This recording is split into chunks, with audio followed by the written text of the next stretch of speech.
शुरू करते हैं अल्लाह के बाबरकत नाम से जो बड़ा मेहरबान और नहायत रहम वाला है। तमाम तारीफ़ें मेरे अल्लाह रब्बुल इज़्ज़त के लिए हैं। अस्सलाम वालेकुम लिसनर्स, मैं हूँ आप लोगों की होस्ट नौशीन और मैं अपने चैनल खौफनाक कहानियाँ ऑफिशियल में अपने सभी सुनने वालों को खुशामदीद कहती हूँ। मैं उम्मीद करती हूँ आप सब लोग खैरियत से होंगे, जहाँ होंगे खुश होंगे। आज आप लोगों के लिए मैं बहुत इंटरेस्टिंग खौफनाक कहानी लेकर आई हूँ जिसे आप लोग बहुत पसंद करेंगे। आज की जो पहली खौफनाक कहानी है ये मेरे साथ जिब्रान शेयर करे हैं। जिब्रान कहते हैं मैं कराची का रहने वाला हूँ।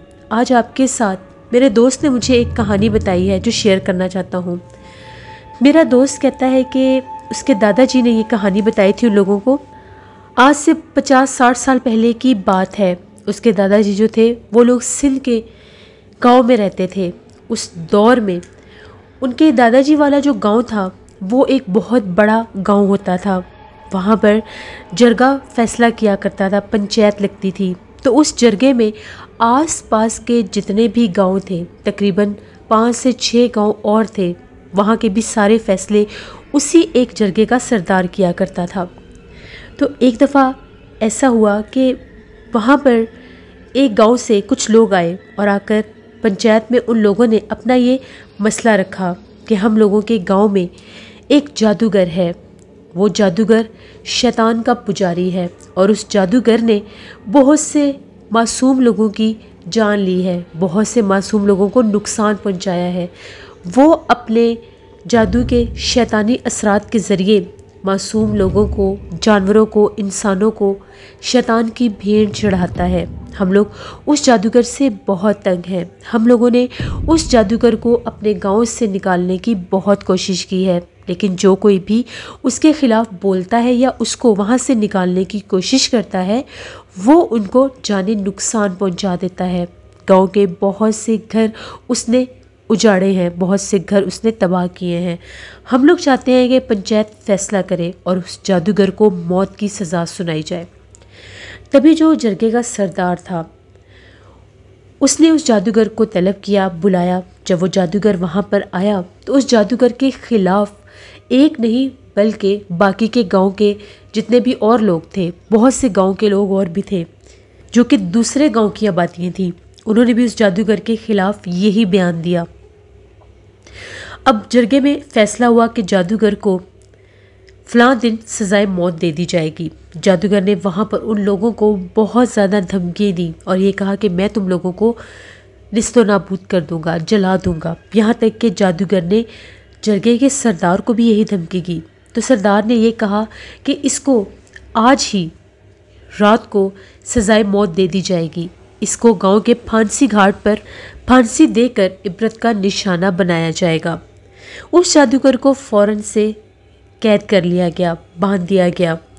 उस जादूगर ने बहुत कोशिश की। उस जादूगर ने अपने जादू के ज़रिए वहाँ पर बहुत से शुबदे भी दिखाने की कोशिश की, लेकिन उन लोगों ने एक ही फ़ैसला रखा कि इसको आज ही सज़ाए मौत दी जाएगी। तभी जैसे ही रात 9 बजे का टाइम हुआ तो उसको फांसी घाट पर ले जाया गया। फांसी घाट पर ले जाने के बाद जैसे ही उस जादूगर को फांसी देने के लिए फांसी के तख्ते पर लटकाया गया तो उसने वहाँ पर एक मंत्र पढ़ा। जैसे उस जादूगर ने वो मंत्र पढ़ा वहाँ पर आंधी तूफान शुरू हो गया, लेकिन फ़ौरन से सरदार के फैसले के मुताबिक उस जादूगर को फांसी दे दी गई। वो जादूगर मरते मरते भी वहाँ पर कोई मंत्र पड़ गया। उस आंधी तूफान में बेतहाशा भयानक आवाज़ें थी, बहुत ज़्यादा चीखों पुकार थे। ऐसे लग रहा था कि काले काले हिवले हैं, साए हैं जो वहाँ पर हर तरफ उड़ते फिरते हैं। सब लोग डर के भाग गए। उस जादूगर तो मर गया, लेकिन वो जो फांसी घाट था वहाँ पर जिन्नात, चुड़ैलों और आफतों का बसेरा हो गया, जो उसी जादूगर के सारे ताबे जिन्नात, चुड़ैलें और बहुत सी आफतें थीं। उस जादूगर को उसके घर में तो नहीं बल्कि फांसी घाट के पिछली तरफ जो कब्रिस्तान था वहीं पर दफना दिया गया। जादूगर के मरने के बाद फांसी घाट से रात रात भर चीखों पुकार सुनाई देने लग गए। फांसी घाट का नाम सुन के लोग कांप उठते थे। कोई भी अगर फांसी घाट की तरफ जाने की कोशिश करता था तो उसे वहाँ से भयानक आवाज़ में किसी के रोने की सदाएं सुनाई देती थी। कभी कोई सफ़ेद लिबास में वहाँ पर भटकता दिखाई देता था। एक दफ़ा गांव के सरदार के मुताबिक फांसी घाट पर पहरा लगाया गया कि जाकर देखा जाए कि फांसी घाट पर रात के वक्त कौन रोता है और किसकी आवाज़ें सुनाई देती हैं। तो वहाँ पर जो गांव के लोग पहरा दे रहे थे उनका ये कहना था कि जैसे ही हम लोग वहाँ पर पहरा देने के लिए फांसी घाट पर पहुँचे उस वक्त वहाँ पर कोई आवाज़ नहीं थी, लेकिन जैसे ही रात 12 बजे का टाइम हुआ तो फांसी घाट पर जितने भी फांसी के फंदे लटकाए गए थे वो ज़ोर ज़ोर से हिलने लग गए। ऐसा लग रहा था जैसे उनको बाकायदा कोई हिला जुला रहा हो। फिर उसके साथ ही किसी के रोने की आवाज़ें आने लग गई। हम लोगों ने चारों तरफ जाकर देखा, हमें कोई भी दिखाई नहीं दे रहा था। हम लोगों में से एक साथी ने एकदम से चीखना चिल्लाना शुरू कर दिया। तो जब उसके चीखों पुकार सुन के हम लोग उसकी तरफ गए तो वो बहुत खौफजदा था। वो ज़मीन पर गिरा और बेहोश हो गया। उसको बेहोशी की हालत में उठाकर गांव में लाया गया। जैसे उसे होश आया तो उसका ये कहना था कि मैं अभी फांसी घाट की तरफ ही जा रहा था तो मैंने वहाँ पर देखा कि फांसी घाट के फंदों पर किसी की टांगें झूल रही थी, लेकिन उसका बाकी का धड़ नहीं था। उसके पैर बहुत ज़्यादा स्याह रंग के थे, उसकी टांगें भी बहुत ज़्यादा काली थी और उनमें से खून बह रहा था। तो जब मैं उनको करीब से देखने के लिए गया, मेरे पास लालटेन थी, तो मैंने फांसी के दूसरे फंदे में जादूगर की कटी हुई गर्दन देखी। वो बहुत भयानक अंदाज में हंस रहा था। उसको देखने की देर थी, मुझ में हिम्मत ही नहीं रही, मैं वहीं पर गिरा और बेहोश हो गया। उसके बाद पूरे गांव में बाकायदा ऐलान करवाया गया कि कोई भी शाम के वक्त फांसी घाट की तरफ ना जाए। वहाँ पर उस जादूगर को फांसी देने के बाद बहुत से जिन्नात रूप बदल बदल कर इंसानों को तंग कर रहे हैं।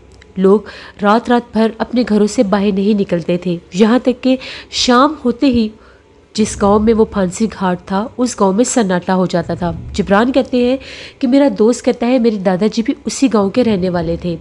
अब गांव में बाकायदा लड़कों की टोलियाँ बनाई गई और वो टोलियों में रात के वक्त वहाँ पर पहरा दिया करते थे। जितने भी ग्रुप बनाए गए थे वो गांव के मुख्तलिफ हिस्सों में पहरा देते थे, क्योंकि बहुत से लोगों का ये कहना था कि हमें मुख्तलिफ रूप में भयानक चेहरों वाले लोग जो बहुत खौफनाक होते हैं दिखाई देते हैं। कभी कोई गांव की किस गली में नज़र आता है तो कभी कोई गांव के किसी छत पर नज़र आता है और वो सब बहुत डरावनी आवाज़ें निकालते हैं। अभी तक उन्होंने किसी को कोई नुकसान नहीं पहुंचाया था, लेकिन पूरे गांव में उनका खौफो हिरास फैल गया। तो दादाजी जिस टोली में थे उनका आज फांसी घाट वाली तरफ पहरा देने का हुक्म था। तो जब वो फांसी घाट वाले रास्ते पर पहरा दे रहे थे तो दादाजी का ये कहना है कि वहाँ से हमें बहुत ज़्यादा डरावनी आवाज़ों में किसी औरत की सदाएं सुनाई दी। वो औरत ये कह रही थी कि मुझे बचा लो वरना ये मुझे मार देंगे, मुझे फांसी पर चढ़ा देंगे। ये बात बड़ी हैरत अंगेज़ थी कि आज तक उस गांव में तारीख गवाह है कि कभी किसी औरत ज़ात को फांसी नहीं दी गई थी। वहाँ पर सिर्फ मर्दों को ही फांसी दी जाती थी। तो फिर ये औरत कौन है? सब डरने लगे कि कहीं ऐसा तो नहीं है कि जादूगर के जिन्नात रूप बदलकर गांव से किसी औरत को उठा लाए हों और वो अपना बदला लेने के लिए उसे फांसी देने लगे हों। सब लोग भागते भागते जैसे उस फांसी घाट की तरफ गए जहाँ से अभी उनके जाते जाते भी सदाएं आ रही थी। जब वो लोग वहाँ पर पहुँचे तो वहाँ पर सिर्फ सन्नाटा था, एक भयानक दिल दहला देने वाला सन्नाटा, ऐसा खौफनाक मंजर जिसे देखकर इंसान दहल जाए। वहाँ पर दूर दूर तक किसी का नामो निशान नहीं था, लेकिन एक औरत के रोने और चीखने की आवाज़ें बार बार सुनाई दे रही थी। अब वो लोग उसको आवाज़ें दे रहे थे कि तुम कौन हो और तुम कहाँ पर हो। वहाँ पर फांसी घाट पर एक बहुत बड़ा कमरा भी बनाया गया था जहाँ पर कुछ ज़रूरी सामान रखा जाता था, जहाँ पर ऐसी बहुत सी चीज़ें थी जो ऐसे लोगों से भी मुंसलिक होती थी जिनके वो आखिरी लिबास या उनकी चीज़ें होती थी। उस कमरे से किसी के रोने की आवाज़ें आ रही थी। तो जब वो लोग उस कमरे में गए, उस कमरे का दरवाज़ा खोला तो वहाँ पर भी उन्हें कोई नज़र नहीं आया। जैसे ही बाहर निकले तो लोगों ने देखा कि फांसी घाट पर एक औरत है जिसके बहुत लंबे बाल हैं। उस औरत ने सफ़ेद रंग का लिबास पहना हुआ है और वो औरत वहाँ पर तख्तादार पर झूल रही है, जैसे उसे किसी ने फांसी दे दी हो। तो जब वो लोग भागते हुए उस औरत के पास गए, उसको देखने के लिए गए, तो उसके चेहरे के ऊपर बाल थे, उसके हाथ और पैर बहुत काले थे। तभी एकदम से उसने बहुत खौफनाक आवाज़ें निकालना शुरू कर दी। वो कोई इंसान नहीं थी, बल्कि औरत के रूप में एक चुड़ैल थी। उस औरत के रूप में वो जो चुड़ैल थी, जैसे उन लोगों ने उनको देखा तो वो चीखें मारते हुए वहाँ से भागने लगे। लेकिन उनमें से उसने एक शख्स के ऊपर हमला किया और उसका दिल निकाल कर खा लिया। उस शख्स की वहीं पर मौत होगी। दादाजी कहते हैं हम लोग उसको उठाकर गांव में लेकर आए। सुबह पूरे गांव में कोहराम बरपा था कि फांसी घाट के ऊपर उस जादूगर के जिन्नात ने सबको बहुत ज़्यादा तंग किया हुआ है। अब फैसला ये पंचायत में किया गया कि यहाँ पर किसी पीर, फ़कीर या साहिब इल्म को लाना होगा, वही इन जिन्नात से हमें निजात दिला सकते हैं। तभी काफ़ी छानबीन और खोज के बाद एक बहुत बड़े बुज़ुर्ग आमिल का पता चला। जब सब लोग गांव के मिलके जरगे का सरदार भी उनके पास गए, उन्हें सारी बात बताई, तो उनका ये कहना था कि आप लोगों ने बहुत बड़ी गलती की। उस जादूगर को फांसी घाट वाले कब्रिस्तान में दफनाकर वहाँ पर उसके जिन्नात मौजूद हैं, और वो जो मंत्र उसने पढ़ा था, उसने अपने सारे जिन्नात और जितने भी उसके ताबे चुड़ैले जिन्नात थे उनको हाजिर कर लिया था कि वो आप लोगों से अपना बदला ले सकें। अगर 41 दिन गुजर गए तो ये जिन्नात आपके पूरे ख़ानदान, पूरे गांव को ख़त्म कर देंगे। वो जो आमिल थे उन्होंने ये कहा कि सबसे पहले उस जादूगर की कब्र कुशाई करनी चाहिए, उसको वहाँ से निकालना होगा, उसको वहाँ से निकाल कर उसके घर में ही उसकी तदफीन करनी होगी। फिर ये सारे जिन्नात जो हैं ये उसके घर पर जमा हो जाएंगे, उस घर को हमेशा के लिए बंद करना होगा। इसके अलावा दूसरा कोई रास्ता नहीं है। उन आमिल साहब को लेकर सभी गांव के लोग जब गांव में वापस पहुंचे तो जादूगर की कब्र की जब तदफीन की गई तो जादूगर की लाश जो थी उसमें गल सड़ चुकी थी। अभी उसको मरे हुए ज़्यादा से ज़्यादा 3 से 4 दिन ही गुजरे थे, लेकिन इसके बावजूद उसकी लाश की बहुत बुरी हालत थी। वहाँ पर जब वो लोग उसकी कब्र खोद रहे थे तो पूरे कब्रिस्तान से बहुत डरावनी आवाज़ें सुनाई दे रही थी। वो आवाज़ें निकालने वाले दिखाई नहीं दे रहे थे। पूरे आसमान पर बहुत बड़े बड़े काले रंग के कौवे भी आ गए थे, लेकिन वहाँ पर वो आमिल साहब थे, उन्होंने हिसार किया हुआ था। कोई भी जिन्नात किसी को नुकसान नहीं पहुँचा सकते थे। बड़ी मुश्किल से उस जादूगर को वहाँ से निकाला गया और उसको उसके गांव में ले जाकर उसके घर में उसको दफन किया गया। जैसे उसके घर में उसको दफन किया गया, वो जो आमिल साहब थे उन्होंने ये कहा कि मुझे यहाँ पर 2 से 3 घंटे पढ़ाई करनी होगी। उन आमिल साहब ने वहाँ पर उस जादूगर के घर में जहाँ पर उसकी कब्र बनाई गई थी वहाँ पर पढ़ाई की। तो जितने भी जिन्नात, जितने भी चुड़ैले आफते उस फांसी घाट पर उस जादूगर ने भेजे थे वो सब उसके घर में जमा हो गए। उसके एक छोटे से मिट्टी के घर में बेतहाशा जिन्नात थे जो उस जादूगर की कब्र के ऊपर थे। वो आमिल साहब जब बाहर निकले तो उन्होंने उस घर के ऊपर एक ताला लगा दिया और ये कहा कि कभी भी इस घर को कोई ना खोले। अगर इस घर को खोला तो वो जिन्नात आज़ाद हो जाएंगे और फिर वो हर इंसान को नुकसान पहुंचाएंगे। उसके बाद उस जादूगर के घर के आगे एक दीवार खड़ी कर दी गई। कोई भी उसकी तरफ नहीं जाता था, लेकिन फांसी घाट को लेकर लोगों के दिलों में एक खौफ बैठ गया। कोई भी शाम के वक्त उस तरफ नहीं जाता था। बहुत से लोगों का बाद में भी मानना था कि वहाँ पर पुरसरार औरत दिखाई देती है जो सफ़ेद लिबास में रात रात भर वहाँ पर फिरती है और बहुत खौफनाक आवाज़ें निकालती है। जबकि उन आमिल साहब का ये कहना था कि अब उस फांसी घाट पर कोई भी नहीं है, लेकिन दादाजी का ये कहना है कि गांव के बहुत से लोगों ने उस पुरसरार औरत को देखा था। कोई नहीं जानता कि वो कौन थी, वो कहाँ से आती थी और क्यों रात रात भर उस आसेब ज़दा फांसी घाट पर भटकती रहती थी। वो किसी को ना तो बुलाती थी ना ही किसी की तरफ जाती थी, सिर्फ वो रात भर उस फांसी घाट के ऊपर चक्कर काटती रहती थी।